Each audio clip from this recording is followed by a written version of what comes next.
take over a part of the city in Seattle. Could you imagine that? No, not really. Unfortunately, I haven't been out to protest or show solidarity with what's been going on. Same. Let's get started, Cheers. Cheers, as much as we can. Rest in peace, George Floyd. We haven't recorded. I haven't recorded anything since Memorial Day. It's been a few weeks. George Floyd, Breonna Taylor, Ahmaud Arbery. Right? Yeah, that's Come right. on, let's just do it. Right? Ever since, we could jump right into it. Start making sure we at least do the work of recognizing the names. Fuck yeah. Of the people who have been unjustly cut down by police brutality over the years. Ever since I left college, with Trayvon Martin, even back in 2011. Gosh, yeah. Freddie Gray. No, the litany of names. It's almost like I wish I had a scroll underneath where you just see the names. The similarity, with Eric Garner and Floyd. Jeez, yeah. It's obviously as we're seeing nationally, internationally, it's too much for anyone to stand the injustice. I'm even having a hard time talking about it, just to get the words out of your mouth. It's because it's a horrifying thing. It's terrifying. 2020, we're still living in this way, where our fellow citizens are not able to be free, express themselves in any way that they want. Just exist, be able to walk down the street, Right. Somebody made a good point, the whole reason, why he was in that situation was it was a counterfeit $20 bill. Right.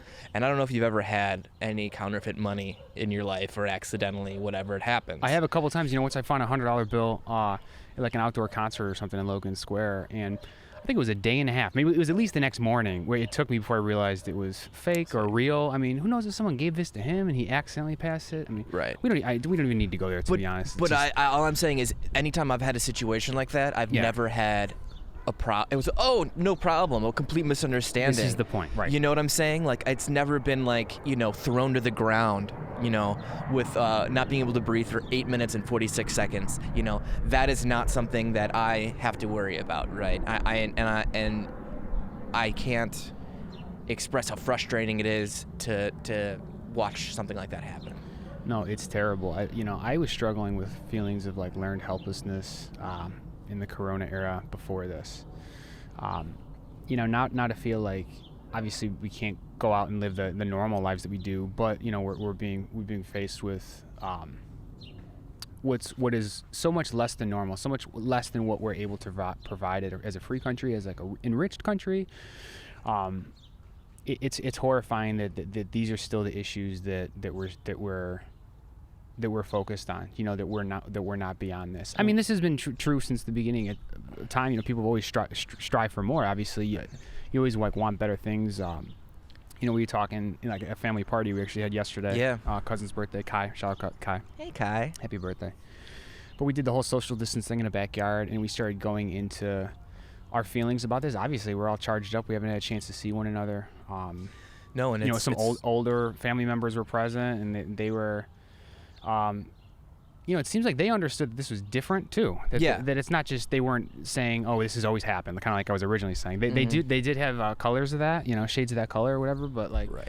they weren't exactly acting like it just always was going to be this way necessarily. But I do feel like when we were talking, there's a sense of well, whatever, nothing is going to change from the older people. But what are we going to do about it? I kept feeling like that was the, it was almost like a non-acknowledgement of how large these protests are and how I personally feel that there is the winds of change blowing. You can figuratively hear the and literally. Sirens in the background, for God's sakes, as we're talking about this. We're recording this on a Friday, by the way. What is it, June? June 10th? 11th? June 11th.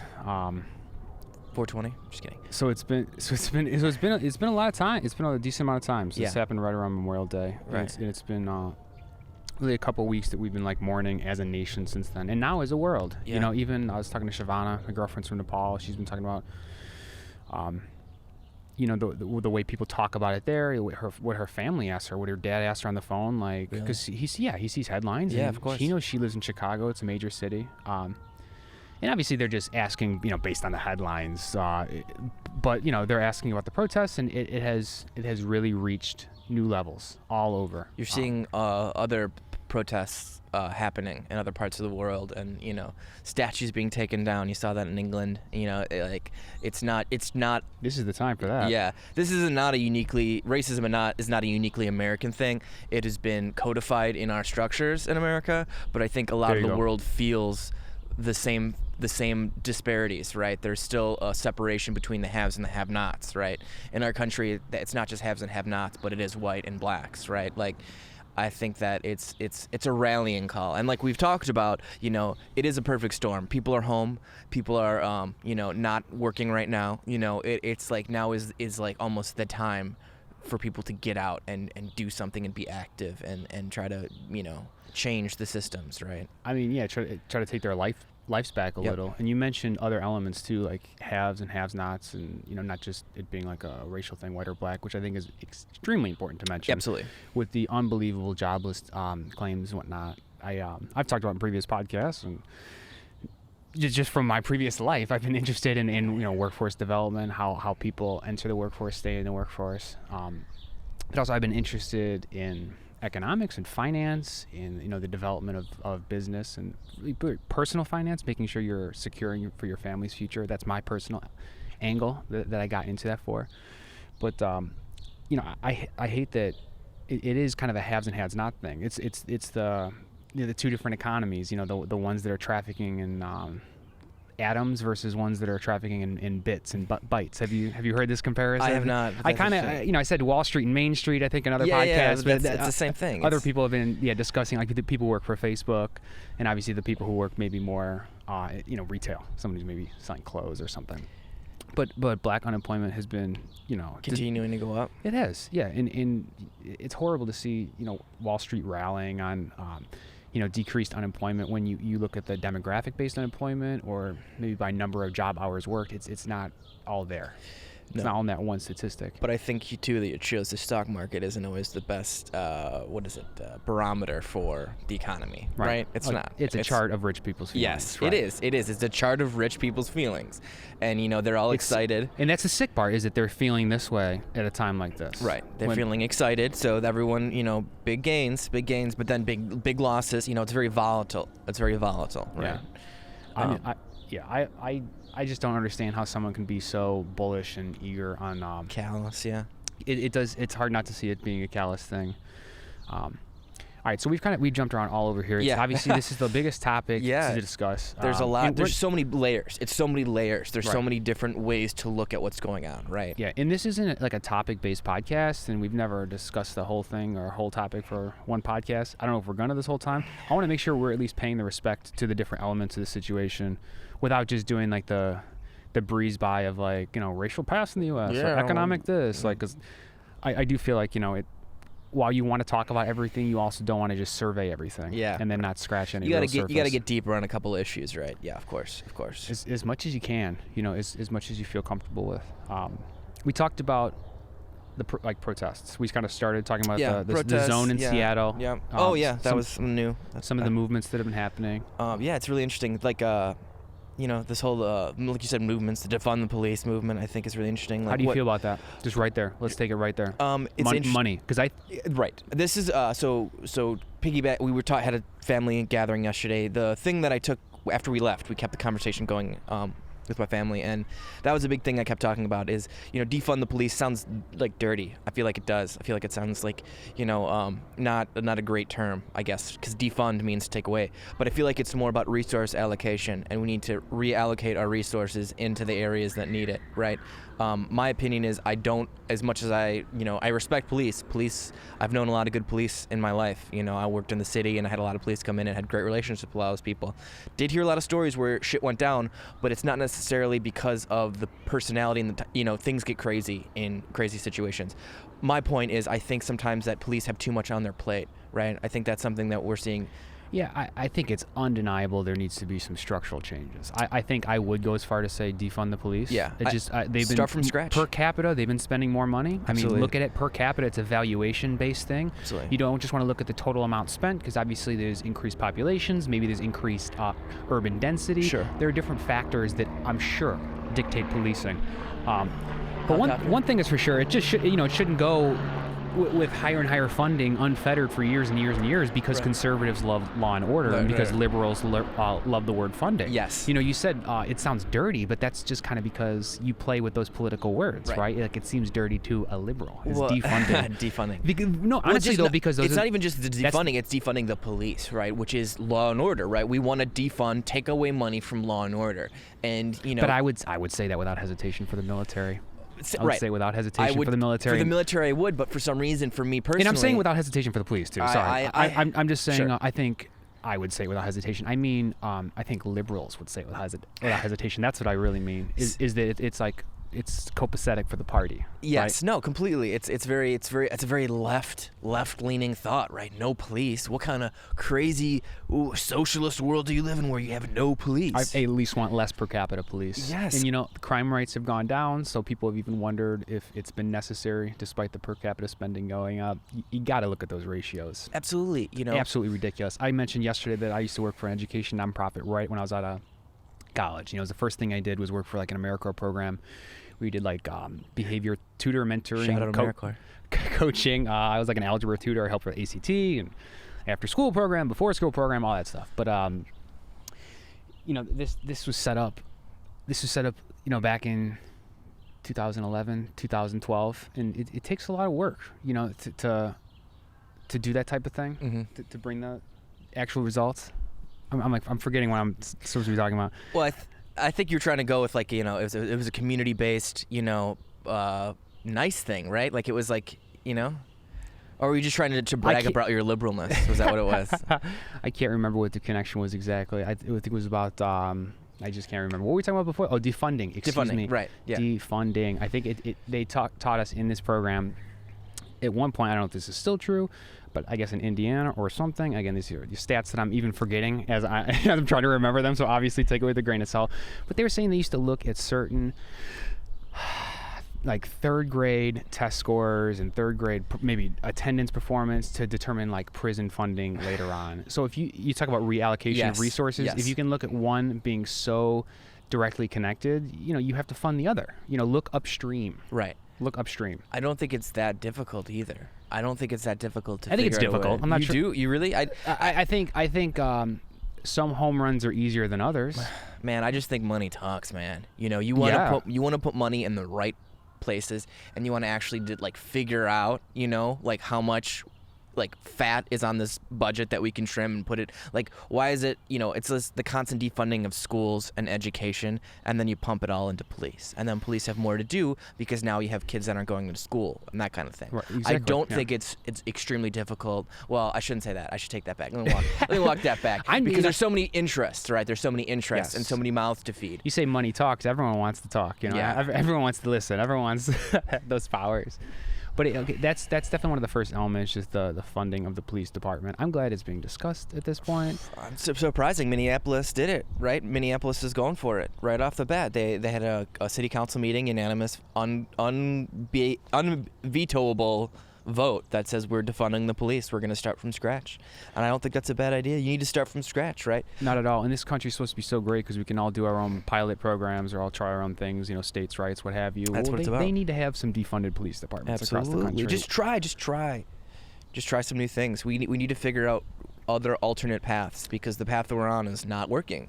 Another one, in terms of these guys going crazy, you mentioned, or it's just the job being too much for them or something, or they're in insane situations. You said something of the sort. Yes, yeah, of course. I was just going to say, in terms of trying something else, it's not just about taking money away. I'm curious if they could do a rotational schedule where you spend 2 years in the field, on the street, maybe you have to take every third year off, do office-based work, or do... Everybody needs an off-season. Everybody needs an off-season. Something like that, or that we rotate where you're on and off, or you're 2 on and 1 off. They seem to have that in a lot of professions that require a high level of mental calmness, fidelity, right? How could you not have that for someone that's that high stakes? That sounds pretty smart. It sounds pretty smart and pretty basic, right? We're out in the field dealing with people in a very, aggressive way sometimes, right? Pull it back for a year, go work, at a frickin', community center. And do actually deal with the community, right? I think that some of the mentality is it's them versus us. I think you need to have the police feel more part of the community where it's not them policing people, it's them uplifting their community. Oh, right? And then we can get into like, turning them into revenue collectors and, being stopped. Well, that's for tickets. the next thing, I don't know about you, but most of my interactions have been like little bullshit like that. Like, I don't think I've been pulled over myself like that, but maybe driving with my parents years ago being, there's no left turn here from 4 to 6. And my mom was driving me somewhere and got caught with that and got a ticket. And she was terrified, even, being like a white lady in America. She was still terrified. I mean, like those police interactions, even for something like no turn on left, 4 to 6. Fucking dicey. It just it gets you so physiologically, amped up, or it's just so scary. To me, I don't know. And again, there was that one white guy who was murdered, right? They murdered the white guy, the drunk guy, who was being issued commands, multiple different commands, saying, please don't shoot me, please don't shoot me. Mm-hmm. And he was they shot him 5 times with an AR-15, right? So it's not necessarily just, yes, police in general are way over the top. Yeah, and I think it's normal to be scared of them. And just another layer of it, the militarization of the police, the trickle down of all our constant endless wars. That goes back to defunding, right? You don't need so much militarization of this, right? You're dividing it even further.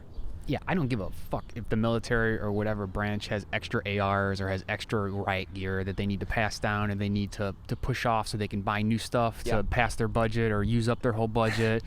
I just don't want our police looking like they're in the military. It's not right. I watched a picture and it was a police officer with a tear gas canister. I guess the tear gas canister maybe goes like 100 yards. They had a $600 like red dot sight for like 1,000 yards on it. What? And like people were like, what is this? And then it was explained later on, like somebody was like, yeah, well, that's what they do. They probably didn't buy it for that. It was literally hand-me-downs from the military, and then they put it on their tear gas gun. I'm not going to act like I've heard of that happening all the time, but I've heard some instances of that. But you're seeing it more and more with all the pictures now of all these riot gear police, and you see all the attachments and the accoutrement that they all have with their stuff, and you're like, whoa. And a lot of it is not necessarily standardized issue. Like, people have the right to buy their own equipment to like pump themselves up in some cases. So you see some guys that are like fucking kitted out for war. Yeah, it's crazy. War. It's unbelievable. And you kind of get what you ask for too in certain situations. Like, we almost should have our cops dressed like they're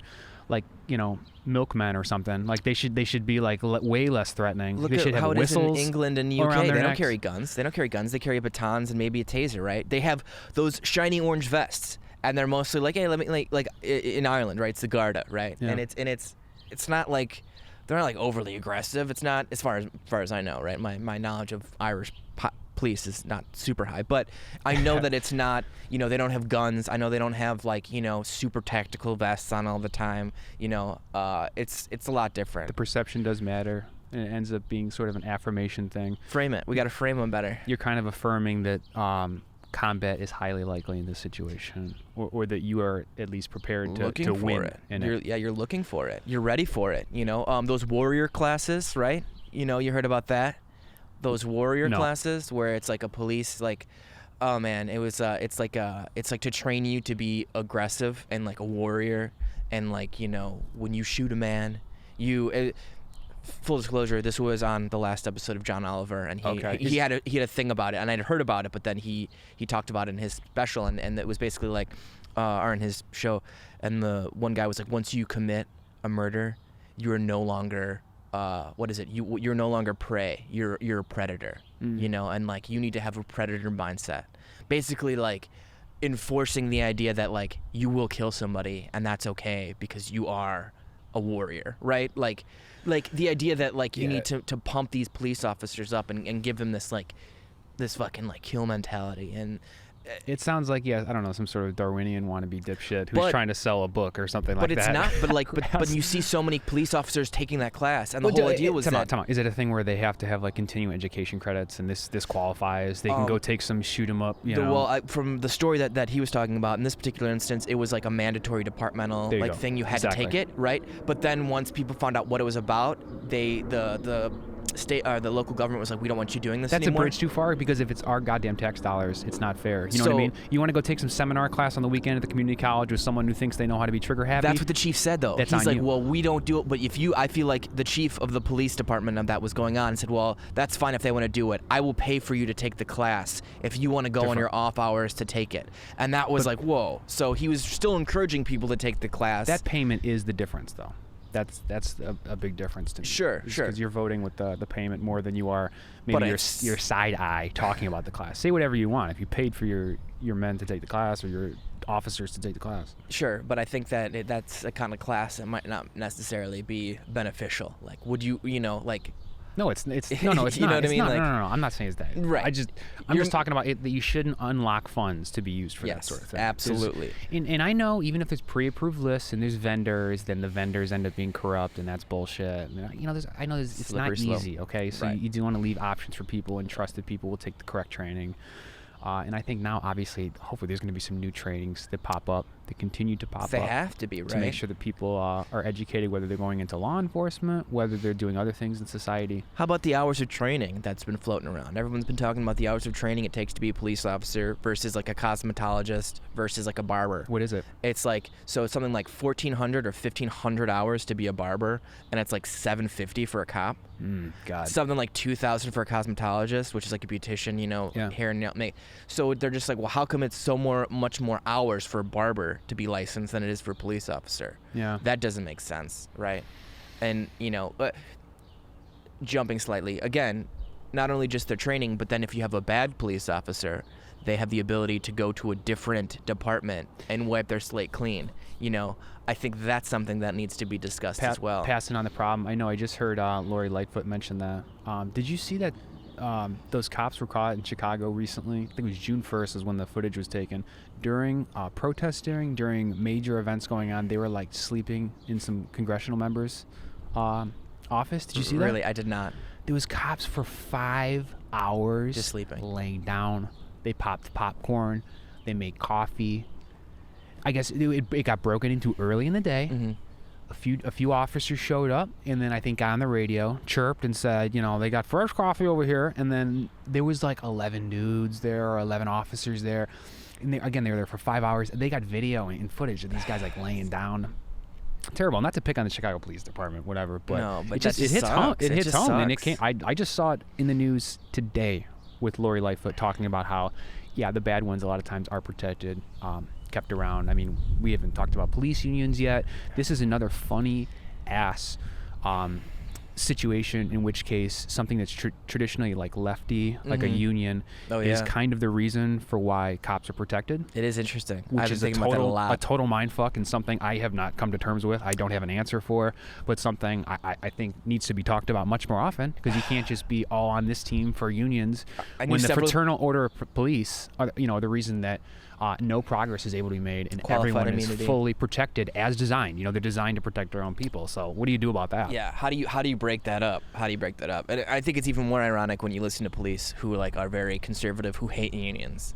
Meanwhile, they're completely protected more than any other people by one, which I think is extremely ironic. Do as I say, not as I do type thing, obviously. Very selective, very hypocritical. I used to have conversations with some very conservative police officers, and I always just thought that was just one of the silliest things. Your ability to, take your vacations and have everything, it's all the amount of, pensions money you get, your protected pensions. It's like... Lori Lightfoot said that, too, that there was, this notorious police torturer that was convicted, John Burge. Yes, thank you. I wish, and then she said collect his pension.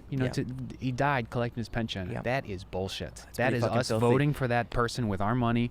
That is wrong. You should be stripped of your ability to receive your pension. But again, if how you're many friends committing crimes with the money that you were being compensated with in the first place? I'm not trying to be overly harsh, and I understand they're public servants.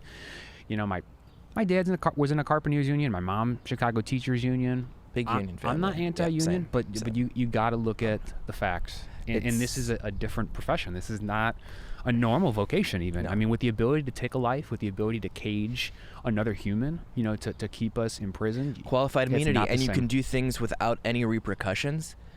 Absolute power corrupts absolutely, right? when you have the ability to do these things and you're not disciplined for them, slap on the wrist, and you know that like you've seen other people around you do worse things, or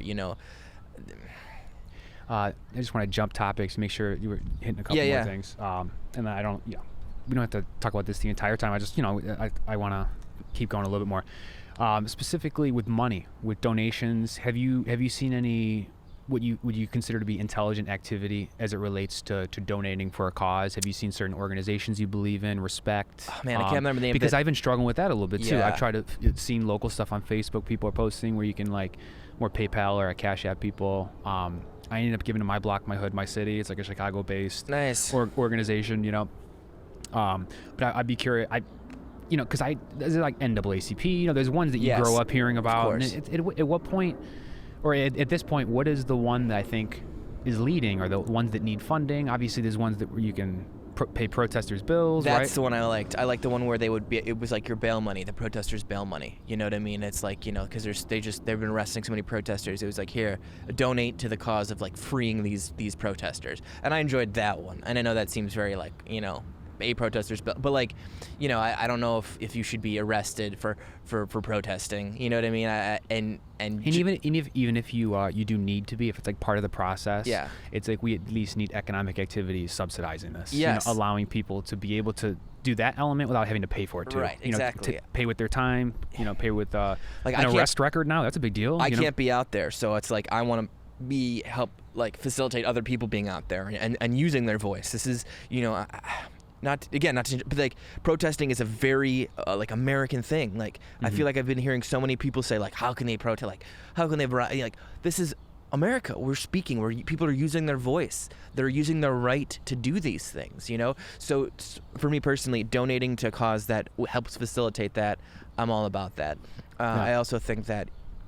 Not necessarily donating to organizations, but funding black businesses. I think that's important. Actually, the My Block, My Hood, My City one was a small business relief fund. Yeah, perfect. Most specifically. I still need to do it, but I guess there's a bookstore on the south side that like delivers. And my friend was telling me like, oh, just buy a bunch of books from there. Help that business that's struggling. And I was like, yeah, that's more my speed. You know what I mean? Like, I wouldn't mind donating to the NAACP or something like that. But that's a very popular one right now. I know it's gotten a lot of money. Actually.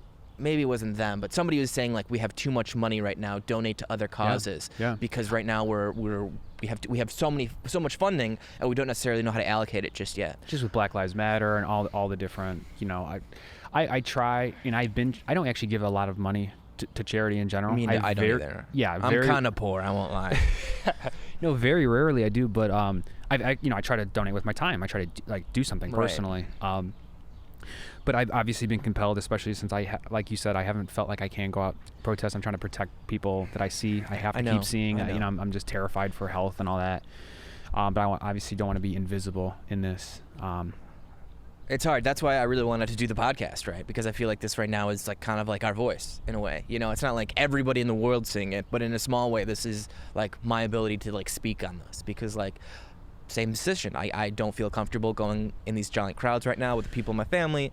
COVID isn't going away, right? COVID isn't gone. Fortunately not. It's not. And I know that seems, whatever. I want people out there protesting, but for me in my situation, I can't. I can't take that risk for my family. Which really, I was trying to go down last weekend, and I had a friend that I was going to go with, and I chickened out at the last minute, and I was like, I talked to people in my family, and they were just like, well, are you sure? X, Y, Z in my family is not.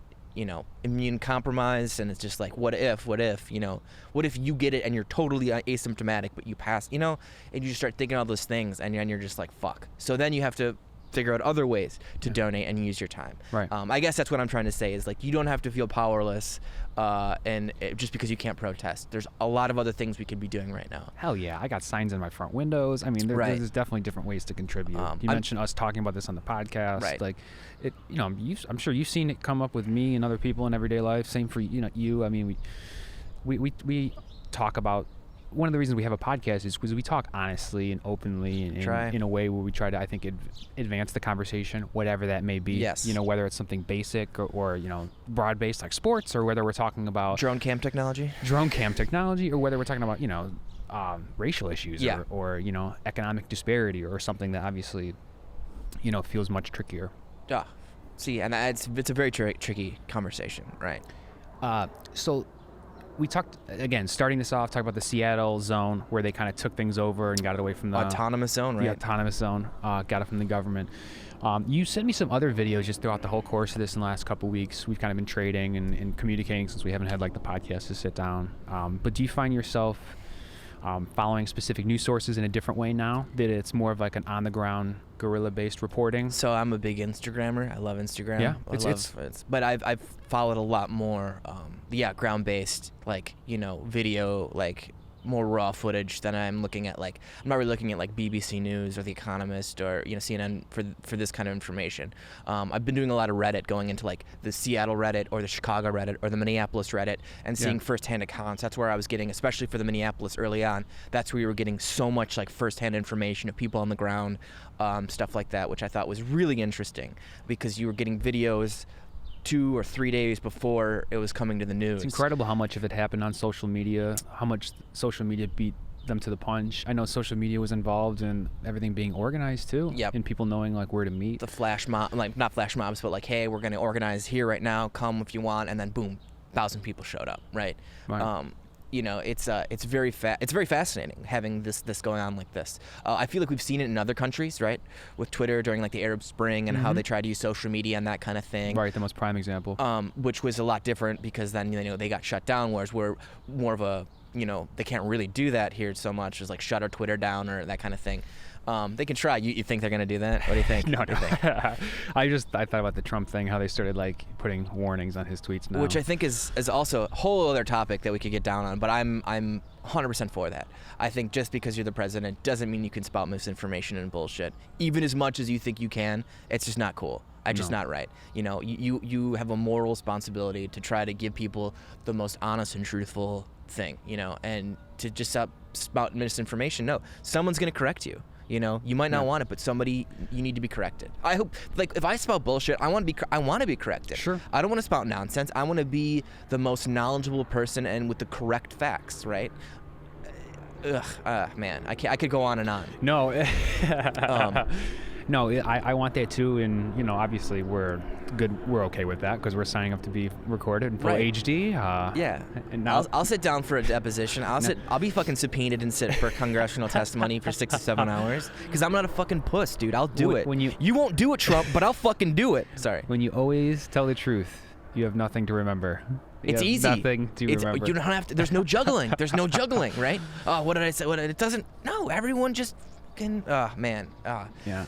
I don't like liars. I don't like liars, and I don't like bullies. And I feel like this guy is. Yeah, I mean, at least not a leader. My lord. I mean, obviously he's a huge bully. I've seen like other people like start to get bully-ish in my life, and I'm like, are you getting fucked up because of Trump? Do you think this is okay now? Right. Anyway, without going on, that's an old story. It's been going on for years now. Right. But no, I agree. But it's the thing. It's the dog whistling, right? When you see that's a thing, right? There's a psychological. When you see your person in charge do these things, it allows you somewhere in your brain to be like, well, if he can do it, well, I can do it. It's like the riot gear and affirming, exactly. expectations and framing all that. I think there's a lot to that to be said. But going back to social media during the protest, I think it's been a hugely excellent development in the situation. But it's also shining a light on the police brutality because it's not like, oh, these riots are about police brutality, let's like calm it down. They're like, no, fuck you, we're going to amp it up, right? You just see so many videos. And it's not like, it's like, it's so much of it's indefensible. It's indefensible stuff. It's a lot to take in, and it's obviously more confusing than ever because you're catching a video on Reddit, you're catching a video on Instagram or Facebook. Sometimes all you got is a URL, maybe a timestamp here or there. You don't always get context. You don't always get context. You don't always get. You don't always see the first, the beginning 5 minutes of that or the end 5 minutes of that. Right? Of course, yeah. I mean, I'm probably gonna cut this podcast down probably half, and just I'm just gonna put like terrible things you say, and I'm just gonna totally misappropriate. Very easily. I'm gonna do it just to show that you can totally change history based on what cut you give exactly. That'd be a really good podcast. Just you talk and then you just cut me up saying different things. My buddy Craig, me and him were in this video class in in college at U of I, and that was a project actually where you video interviewed your friend. He did me, and he recently sent this to me, where it just like made me seem like I was a big party boy in college, like. Just going out to the bars, saying this, like I was like, talking about someone else's perspective, yes. Or he had me, parrot someone else, and then you just got to cut it. Digital manipulation. You just got to chop it right. This is pre-deepfakes too, so this is like a whole nother era. Now deepfakes, talking about so. And I don't even feel like we've gotten to the point where those are even. Those are, I think we're like 2 or 3 years off for those being like truly monstrous things that are going to come out from that. I can tell you from how hard it's been to edit 4K video, I'm confident it's still going to take a little bit. Yeah. It's a lot of processing power. 2 or 3 years. That's it. It's a lot to handle.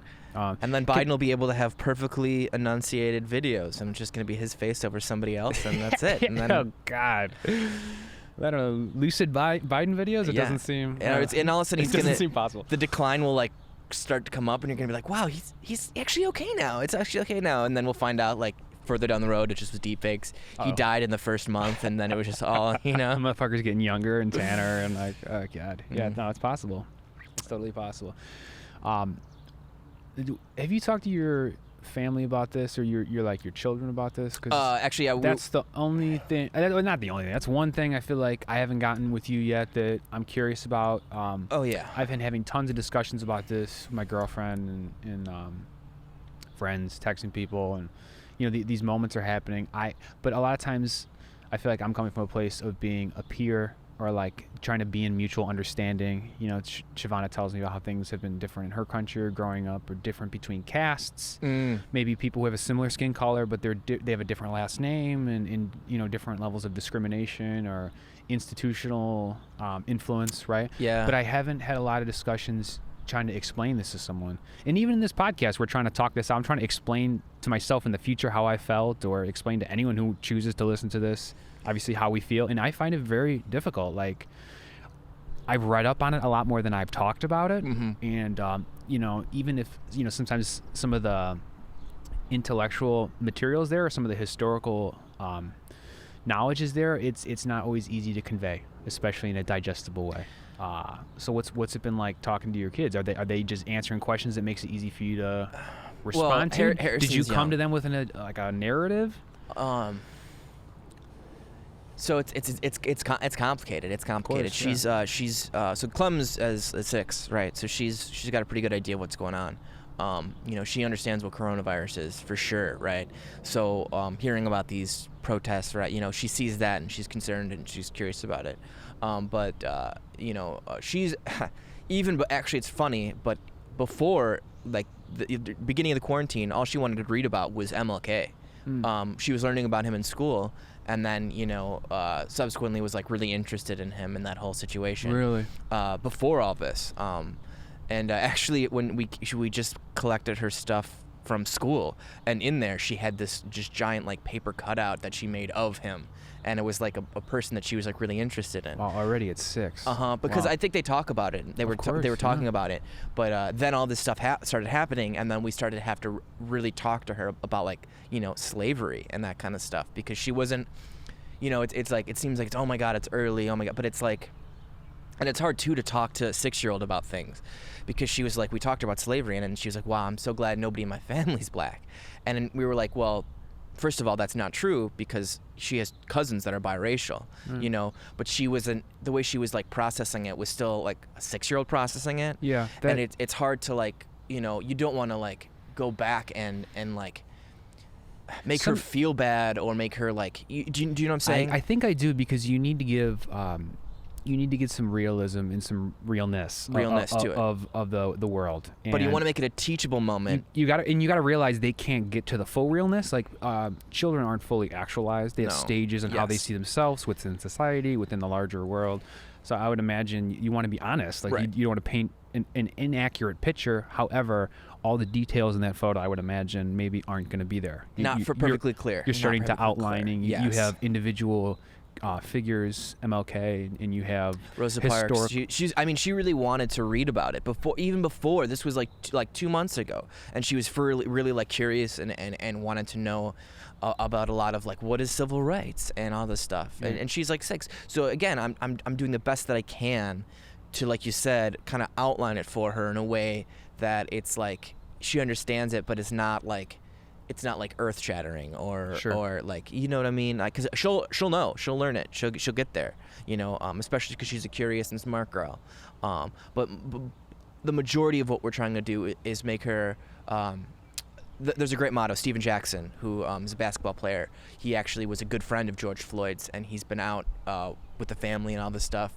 And for a long time, he's had this quote that I really love. It's like, have love for all who have love for all, right? And that's what I kind of try to explain to Clem. Like, you just need to have love in your heart for all the people that love you, and you know what I'm saying? Like, you know, there's you need to have an open mind and you know what I'm saying? I do. And obviously you do need to use some big rules and some you do need to have some major systems where you do want to love everyone. Right. You know, love each other is the answer. Compassion and empathy. And to be honest, started not to cut you up, but like, no, it's all taught. Like, hating a black person for being black, you're taught that. It's not like you know that from when you're born. I mean, you don't because she doesn't. She doesn't see color, but she really didn't. You know what I mean? It was just like, oh, they're black, but it wasn't like, oh, they're black. It just was like, okay, you know, like she never, you know, from my experience, and it's only my child, so I don't know about it, but it was never like that. Right. It was never like a ugh or you know, it was. Oh, give me a break. Do you know what I'm saying? No, you know what I'm saying? Of course. So to try to teach her that, like, okay, so racism is a thing. That, you know, but go this direction. So it's almost like I'm even starting like explaining to her what racism is feels kind of like bad because she doesn't have a concept of it. Yeah. It's not like she knows what like institutional hate is. You know what I mean? So it's just trying to get her to understand that. It's really difficult because you know, you need to point out racism's existence. You need to point out institutional nature, something like police brutality, you know, that's having horrible effects on people. But you also you want to do it with compassion for humans. You can't just say like those are just shitty humans, like those are broken people. Even though I think you can say that, and a lot of times in general conversation among peers, when, you know, more that level, you kind of just discard people. You do say that like those people are wrong on the other side of history. Right. They're on the other side of my line. They're not in my world, my life, whatever. But we're also old enough, right? We're at an age where it's like we understand. You know what I mean? Yes, and that's part of it, because I would just be afraid if I was talking to someone too young that I would just be like, humans are poison. You know, stay away from some of the poison humans because I mean, you can say that to people and you can actually get people to end up being safer because they stay away from, you know, humans, which are like talking about predators earlier. Humans are the super predator. You know, like humans have done more to hurt other humans than anyone. You know? I mean. Who started all the world wars? It wasn't dolphins. It wasn't dolphins. No, but it's because I wouldn't want to crush my child's hope in humanity at large. You know? Yeah.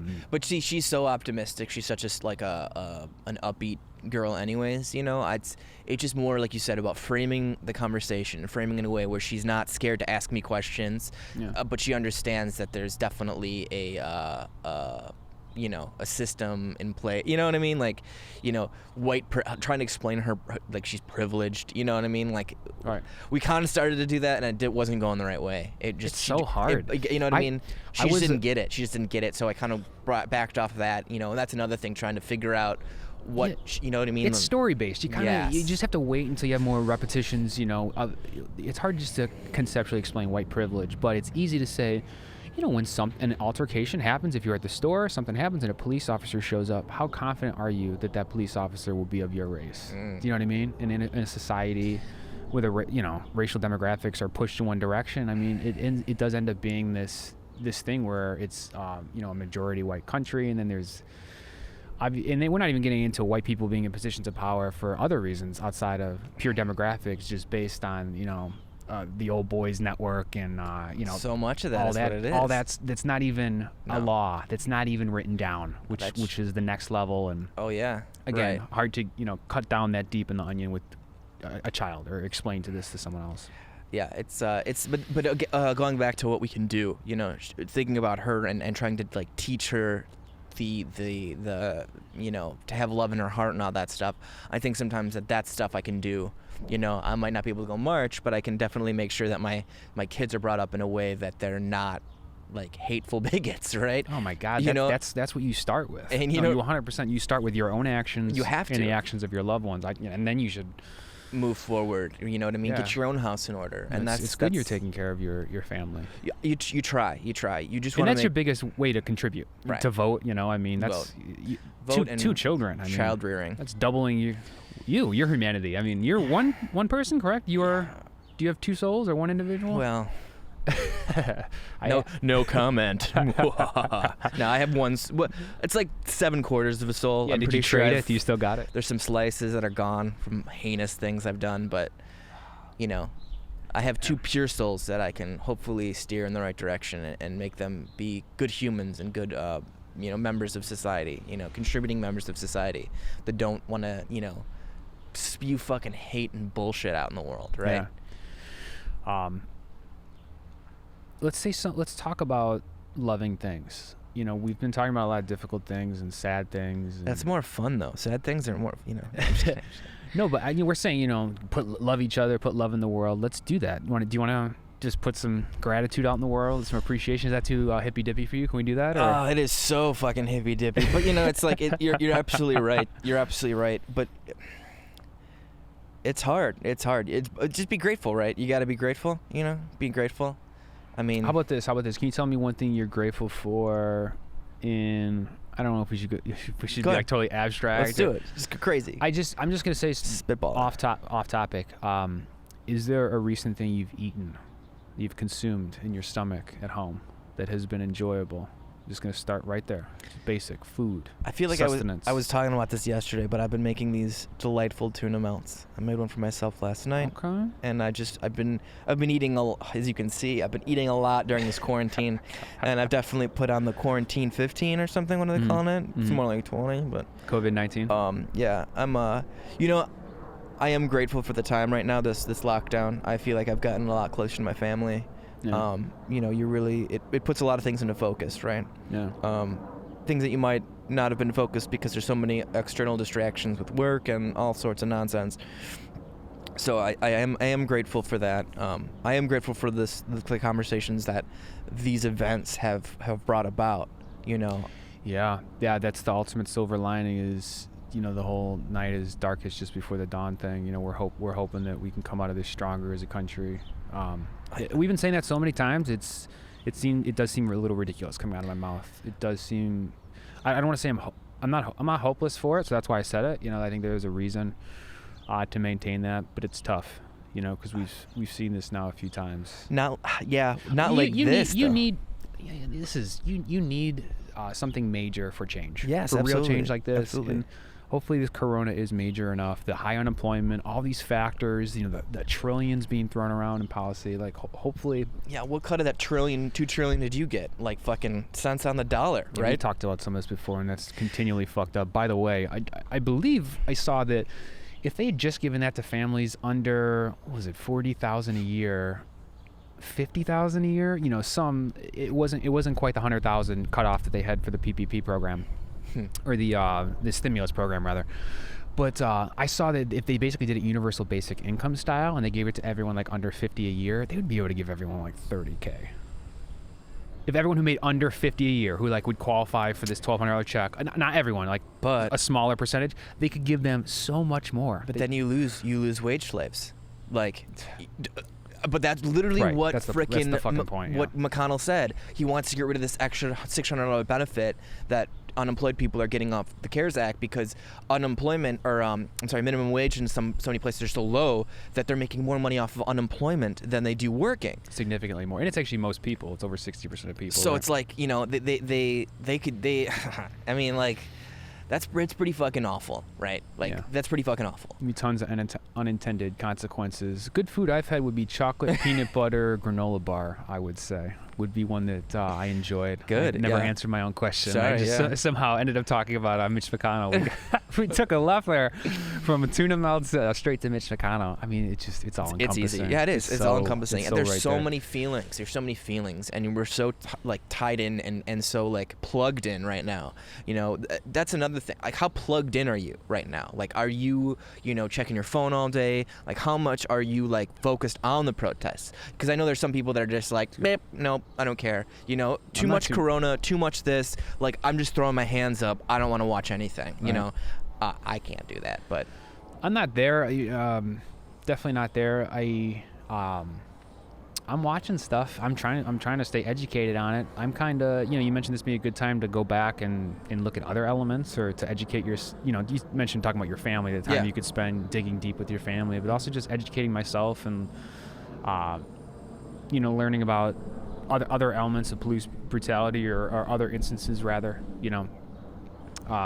So it's been a good time just to go back and educating look yourself. At some of those, because it has been hard, because there has been so many. Yeah, there has been so many. It's systemic. It's not, it's not even like this bad apple thing. Very quickly, I just want to bring this up. We were supposed to record the podcast a few days ago. I'm glad we didn't talk about it so far. I don't even want to spend much time talking about this, but just to didn't even know if you're gonna go into it or not. I wasn't gonna unless you were. It's just a small thing, and there's not much to talk about. But just we actually set up to record the podcast recently, Monday, right? And and then a neighbor was angry, and me and the neighbor exchanged some words. I mean, he had kind of an issue with me. I'll say that. We'll talk about that. It was a little weird because I don't know this person that well, and this person also doesn't live here. I say he's my neighbor, but he's like my neighbor's family. Anyway, this person real piece of work. Real piece of work. Without going straight into it, he was. I'm bringing this up because I got the impression after it felt like he was kind of trying to have like a proxy war with me. Dude, it was a bunch of microaggressions, and I hate that fucking word, but it was a lot of microaggressions and some feelings super weird. He kept bringing old man white insecurity, socialism. He kept bringing up socialism to me. I mean, he doesn't know my. My desire for a capitalism or socialism. It was super weird. Point is, it ended up being like a proxy war. Yes. That came into this backyard. You can't escape it. I haven't been leaving my house. I'm trying to be responsible with it. But this dude came over here for a fucking proxy war while we were trying to shoot the last podcast. Yep. So in terms of how other people are feeling, it seems like people have been bubbling all over. Oh, man. Just one story of we talked about this. Thing. All the crazies are locked in their homes for months, and like now they're starting to come out, but they've been bubbling with this fucking, haven't been able to unleash their shittiness on people. And I feel like we watched that happen. Yeah. He was somebody who was just angry about being absolutely powerless on the other side of power, right? He's literally on the other side of what's happening, and he has no control over anything right now, which I can understand that feeling. But he decided to lash out at two young guys who are just, trying to do a thing, right? Yeah. And in the moment we were going to record between the two homes, and we were stepping on their property or whatever, but it was just like, it wasn't, you could see the setup here. We weren't, it wasn't we didn't have a roasted pig. It wasn't like a big party. It was the two of us, and it was obviously, it ended up tying into other stuff, it sounded like. And I mentioned maybe some Fox News talking points, what have you. But I just bring that up just because shit's bubbling all over, and people are misattributing stuff all over. It's personally happened here when we tried to shoot this last podcast. Right. So it was just so fucking ironic for having the man come down and being like, yo, fucking shut it down. It was like, it just felt so just very typical of what's happening right now, of just, And sometimes you can't do anything about it, though. We did just shut it down. We did. It was at least a mood killer, if not like kind of dangerous, because he was like blowing by us, running by us without masks. And he was like, he got up in my face. He got up in my face. Do we have a problem? Kept making mask comments, questions. Like the mask seemed to be a triggering thing. You're right. I felt like he was a very triggered man. Lots of triggering. He was very triggered. He was very. It's funny triggered. to hear you use microaggressions and trigger going the other way. Yeah, it was. But it was though. It was. No, exactly. That's why you have to look at things deeply, not just like along party lines. Right. Right.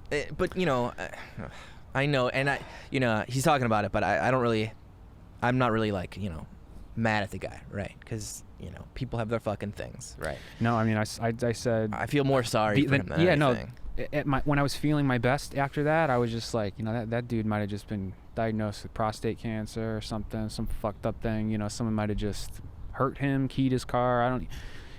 and then someone turns around and takes it out on you. Like, I've had a damn good life, and I don't expect everyone to just take abuse or punishment from the people around them, whatever. But and you shouldn't. However, sometimes you just have to be the bigger person, and I think that's what we were. We were the bigger person in that situation. Yeah, well, at least try 'em. What's like? So not that I'm a fucking fighter guy, but could you imagine if it actually got into fisticuffs? It didn't make any sense. You know, no, I mean it didn't make any sense. Could you? But like, could you imagine? And then we have to like fight an old man. You know what I'm saying? Like what's like the way he was going about it, right? The way he was going about it, though, it was so like. Just like... No, he was going about it as a proxy war, not a real war. He was trying to, like, get, like, start it up. But no, the thing is, I think, even people that want those proxy wars, that want to feel alive and start a fight with someone online tough or guys, the trolls or whatever, it's like, you don't really want what's coming from them. No. You don't want to live with that. No. Listen to all these celebrities, real quick. All these celebrities are like, oh, yeah, totally, they get all these voicemails or these messages on things of like people saying like, hey, you're a piece of shit, fuck you, and then they respond, and then the people are like, oh, I'm sorry, I'm actually a really big fan, I didn't mean to say anything. It's like it's just all misplaced aggression. It's all misplaced aggression. Oh, 100%. Instead of wanting to look inside and realizing what that little broken piece is, you want to like fucking on the whole world, And I think we have an enabler in the highest office of the land who allows the shit to go on like this, Yeah, you could come to that conclusion pretty much at the end of every one of these conversations. Right? I'm sorry. I am predictable. I'm very predictable. But, No, it's a legitimate comparison. It's just It's legitimate to draw that line all the way to the White House. Yeah. As happy as I am with these protests, could you imagine if we had somebody who was just like a leader who was like, let's just calm this down, Could you imagine that? But it's almost. This is going to be a really fucked up thing for me to say. It's almost beneficial that Trump is there because he is not trying to put the fire out. He's fanning the flames, and these flames are getting higher. I had a conversation with somebody who was like, I'm really glad he said he was going to sick the dogs on them and that he was going to lock down D.C. And I was like, are you dumb? Because people are that's a challenge. More people are gonna show up. More people are gonna be like, oh, as an American, you can't tell me what to do. I'm an American citizen. And what happened? The DC protests got bigger. It didn't shrink because of his fucking bullshit talk. It got bigger. Yeah, I know I grew up watching The Simpsons, but last I recall, Mr. Burns' Release the Hounds was, not intended to be sympathetic and or aspirational. Right. Not only is it, it's pretty fucking racist, sicking the dogs on somebody, kidding right? Me? My God. But like, just the idea that like, if we had somebody that was half competent, that could half bring the country together, we might not see the change that I think we are going to see moving forward. Well, I don't know.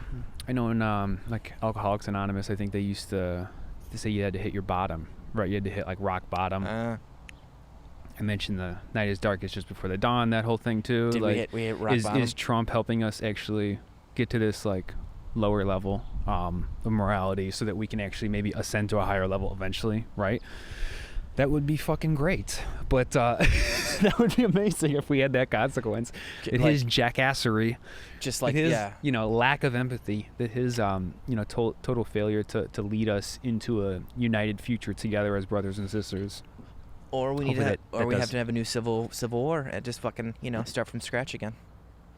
Yeah, unlikely. Pretty fucking unlikely. Looking at YouTube video counts lately and Netflix subscriber information. I don't think anyone's getting off the fucking couch. No one's going nowhere. Hey, it took a global pandemic and joblessness for people to get on the streets right now. So excuse me. So I don't think that it's a perfect storm. Yeah. We said it already. It's a perfect storm. A lot of other stuff going on. What have you been? I mentioned. I was trying to bring up a good thing. Have you been trying to bring good things into your life or your house or bring more love? Just negativity. Just straight negativity. I know. I've been having to watch my ass lately because I've been way more, I don't want to say unstable, but just like way more prone to getting upset. Just emotionally raw recently. I can't tell how much of it is corona fatigue, how much of it is just all the heartbreaking images we're seeing on TV every day. But it's just swirling around. It can be a lot. That brew. I would have completely agree. I don't have Disney Plus like you too, so I don't have that. You drink everybody, but it wasn't me, it was him. You gotta still drink though. Yeah. I have been watching a lot of like comfort television. I mentioned that before. I think watching like old Star Trek. I've been watching The Flash again, which are like at the end of the show, it's all gonna be okay. It's not like Breaking Bad where you watch Breaking Bad and then it's like oh my god, it's like I can't watch anything. Yeah, I can't. Jesse. you know who I am. I can't watch anything that's gonna like really like make me anxious. I need to watch something funny. I need to watch something that has kind of a happy-ish ending, you know, stuff like that.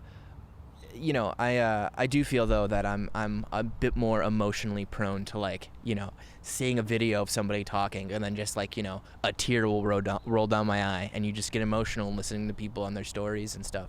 I was listening to NPR on the way home a couple like last week, and it was just like they went to interview Breonna Taylor's family and just like, you know, talking about who she was as a person. And you know, they just had her friends talk about her, and it was really like, it wasn't like sugar-coated. They were just like, oh yeah, she thought she could sing, and you're like, you laughed, but I was sobbing, dude. I was fucking sobbing in the car by myself, thinking about this girl who was a good person, first fucking responder, like worked her whole fucking life to get where she was. We shouldn't even have to have this conversation acting like whether she's a good person or not, but the fact that there's undeniable proof that you're able to see video of her friends being like she was amazing. The one was like, yeah, I had cancer, and we hadn't talked in like months and months, but she showed up at my hospital room, and she was like, I said to her, I was like, well, I thought we had a falling out. And she's like, well, that was in the past. What's now is now. Like, that's the kind of person this girl was, you know? And even now I'm getting choked up thinking about it. Yeah. Because it's just not fair. No, it's not. No, it's absolutely not. And so, you know. Yes, to back to your question, like, yes, I feel like I am emotionally heightened. You know, I feel like I'm more like... Yeah, I am too. And on the pulse. I'm on the pulse. I am too, and it's almost been a little scary. I don't want to tamp it down or get rid of it. You know, I think it's supposed to be there. I think this is a moment in history. I think we're supposed to feel. I agree. You know, because unfortunately, for so long, I think a lot of people have had to numb themselves from the pain that others feel. Well, it's easy for you to ignore it. It's just easy for you to ignore it. Oh, that's somebody else. That's over there. You know, I got my shit. I'm fine. It's over there. It's nothing that, that's white privilege, right? That's the idea of white privilege, is that I don't have to go anywhere. I don't have to pay attention, right? I could just turn it off. It's not in my communities, right? And I think it's disingenuous for me at this moment to do that. I think it's really important that right now, we are all listening to black voices. We are all listening to black stories. We are listening to what they have to say to us, because it's no longer about what we have to say to them. You know, even right now, and we're two white guys talking about this, you know, I felt very unsure about having this conversation, you know, but it's like, ultimately, it's like, I got to speak. I got to say what I got to say, you know. Yeah, I felt unsure too. I still feel unsure. As I said, it's hard to even talk about the emotional element, the intellectual element. But I sure as hell don't want to not have this conversation at all. You know, this conversation definitely needs to happen. I'd rather have this conversation imperfectly. Yes. And I'd rather ask questions that maybe are revealing my ignorance. And are showing where I still need to grow. Just so that when I look at this playback a year from now, I can see specifically where I am, specifically, you know, what I can do, you know, for myself, hopefully to move my personality forward and to become the type of citizen and friend and neighbor that I can be. It's a lot of pressure, but it's a tough time. But I think hopefully this is a correct moment for that sort of thing. Course correction, man. Course correction. This is the time where the course correction occurs. We've done it many times throughout the year. And we're set up hopefully with the new president in 2020. Could you imagine? To maybe have a historical opportunity to put, you know, some of the racial stuff away and behind us. Not away, like hide it, but like behind us. Hey man, a lot of people thought that with the Obama first black president thing. But I think it also would require Trump being voted out. Say it was an aberration, it was a fluke, it was the last gasp of a dying moment in time, right? That's a death rattle. That's what I'm hoping. I think what Obama did was come in, be excellent. You can argue, but he was an excellent president. I'll fight anybody to the death. No, I'm just kidding. But what I'm saying is like it Matt and I are going to talk about Obama's drone policies on the next podcast. Fast and Furious. No, we got most immigration deportations. No, I know, not great. I'm not funny on that. But like no, Obama's great. I think what he did though was bring the zit to the surface. You know when you have that under zit under your skin, you know it's a little pus, and you got to put that hot compress on it, right? And then all of a sudden the white head has come out. Jesus. That's fucking Trump. that little white head. And what we're going to do in 2020 is pop that zit right out of our fucking face, right? And then we're going to be done with it, right? And that's what I'm hoping this is, right? Is we are literally taking out the dirt and the grime. We're shining a light on it. We're seeing how gross and disgusting it is. Yeah. How much it's fucking up all of our stuff, right? Hopefully that's what people are seeing. And then we're going to do what we always done, and we're going to fucking vote them out. Yeah. We're going to vote them out. No, you absolutely got to. I'm really glad that you had the specific and grotesque zit imagery. I hope I can zoom in on an actual pore in your face. Oh, I got zits all over. Oh my God, that'd be really funny. It's just like here, poof, I'll pop a zit on the camera for you. No, I don't know. But like that's like, you know, you have those like dermal things. You know what I'm talking about. Oh, yeah. And it's under the skin. I think that Obama was to solve, and he brought it out. It brought it out, you know? No, I mean, I used to be on Accutane. I used to have major acne. So you're definitely speaking my language. Yeah, that's I was also too. on Accutane. That's fuck the Accutane boys. I forgot we were both on Accutane. Spoiler alert. That might be why I had Crohn's disease. God damn it. I know. Not to get in a whole other topic, but yeah, that was why they said that you know, I had some kidney issues maybe from it. Oh, God, yeah. But it got rid of my zits, and I'm not a pizza face anymore, so. No more Donald Trumps on your forehead. No. I'd take a little crowns for that. I'll take a little crowns for no Trump face. For no Trump face? Yeah, man. In hindsight, yeah. I gotta be honest. I'm very cold. I don't know. I know you're seeing me start to dance. I know. I am. I'm surprised. I've been dancing, but you've been pretty solid. Well, I have no socks on. Know. I shouldn't have worn sandals out here. Now it's starting to get. I'm like more used to it now. But that first half hour, I was like, oh my God, nipples were like diamonds. It was rough. Yeah, it's a little chilly. Still shooting in the yard. Yeah. It's all right. Still in the outdoor era. I really want to go back inside, though. I got to be honest with you. I really want to go back in the studio. All right. We could do that. At some point. I think maybe for the 30th episode or something, we'll try to get back in there. Yeah. That's you know what? Whatever you want to do. I would like to do one like real almost like night dusk shot where it's like in like almost at evening where it's like it starts a little light out now and within the hour it's like the sun is set and then the lights are on, you know, really cinematic. Okay. You know, you do that. Well, I did get new cameras, so I think we can pull this off. I'm excited to see the new cameras. Let me learn about the white balance. Let me learn about the different exposures. We'll get some big lights. in here, you know. You know, lighting guy. I do. I'll get a gaffer on the phone. I would like to do a night one. That'd be good. That'd be interesting. Especially, we're gonna have warmer nights. Right, that's what I was saying. Like once it's like really nice and hot outside at night, and we could just chill. Yeah. There's been a lot of nice birds flying around too. Yeah, that's been a continual presence. I like that. Yeah, great motif for the podcast. I hope that cardinal actually shows up behind your head. That was flying. There's a big red cardinal, and I went for a second, but I was like, don't bring attention to it. We're having a serious conversation. Hey, a birdie. Yeah, it's like so easy to get distracted. But yeah, it's. We'll get back indoors soon. I think it'd be nice to get that consistency of the inside. At least won't, you know, I was going to say it won't be cold, but we were cold in there. You know, right. Cold out here, hot out here, cold in there, hot in there. We're going to experience it all. We'll never have the correct body temperature. That's what keeps these interesting. You know, you're either boiling or you're freezing. And, you know. Have you spent much time outside? I've been outdoors all the fucking time. Like, yeah. I've been doing tons of like landscaping and whatnot. Yeah, you look. That was really funny. You got tan too. You look great. You guys were all saying it yesterday, and like I said, Randy's makes fun of me because every time I'm in the mirror with my shirt off, I'm like, oh, I'm so tan. And she just rolls her eyes. She's like, yeah, Matt, we know you're tan. But then, of course, when I went and saw everybody, everyone's like, Matt, you're so tan. And I'm like, Am I tan? I gotta have something going for me. This big old belly, quarantine belly I got, it's not making myself esteem good. So if everyone tells me I look nice for my tan, I gotta take over and get it. You know. Matt, you're looking great. Don't listen to the countless people that I'm sure you're getting electronic mail from related to the podcast shooting. It's all our Nepalese fans. Right, that's our strong Kathmandu presence. Oh man, that's great. Are they possible? Yeah. Outdoors has been a saving grace, though. It's been nice. No, it's been nice. And it's just nice, too, to like, mix it up, right? Mix it up. You know, feels like it's always fresh, you know, wherever shooting. Like, I was really excited to do the corner shot, too, over there. I thought that would have been a really cool and, like, intimate-looking thing, especially with the sun coming over. Yeah. But, you know, fucking boomers. Anyways. Hey, also, I wanted to talk. We should start shooting in different locations. It doesn't just have to be this. I mean, yeah. I mentioned, you know, getting yelled at last time just because I was shooting between two homes. We could shoot it in my side yard. I was gonna say, yeah, at your house, like at other city spots, we can set up all over. We have to set this shit up outside. Why not just do it in different locations? We'll do it outside my house with a street behind us of all the cars, and everyone's like looking at us as we're shooting a podcast on the street. I would really like that a lot. Of like people just watch every car behind us as it's looking. What are they doing out there? You know, I'm down for for it, and we got to do possibly the call-in show. I would really like to do that, and I think that'd be super fun. Have people call in, just talk to people, be like, "Yep, what do you got to say?"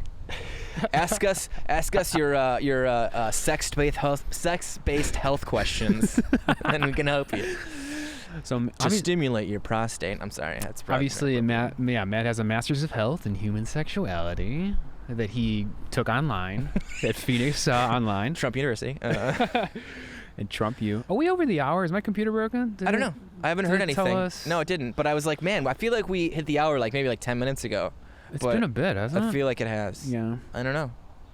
I guess I can't tell. Sometimes I feel like the time goes by slower, or when it's cold. Last time you called it on the fucking minute, and now you're like, I don't know what time it is. All right, so just if you think we're there, we all know we're there. We're there. Right. I was only questioning myself because I've been cold. Yeah, I'm a little concerned that the thing didn't play, but could you imagine if we got none of this? It's possible. I've been fucking up so many of them. It's totally possible. Well, why don't we cut it here? Self-producing, yeah. And just, we're going to take a look. Maybe this is a thing. Maybe this is nothing. But it has been a pleasure either way. It has been a pleasure. Yeah, Matt, thanks for coming over again. Thanks. Got the 26th conversation down. And then we'll have to do another one soon. Yeah, all right. I love you. I love you. When you were just talking about stuff, I was thinking, like, man, I love James. I think this podcast has been so good because I feel like I've got not a new friend, but I feel like it's strengthened our friendship. This is going to be great for us long term. I really dig it. Yeah. So. No, and I couldn't be luckier that you're willing to come over here. Now I'm gonna cry again. Okay, and let's go cry. Once an episode. I mean, come on. Once every 25 episodes. But I love you too, everyone. Stay safe. Take care of yourselves. Love you all. Yeah. Be safe. Yeah. Take care.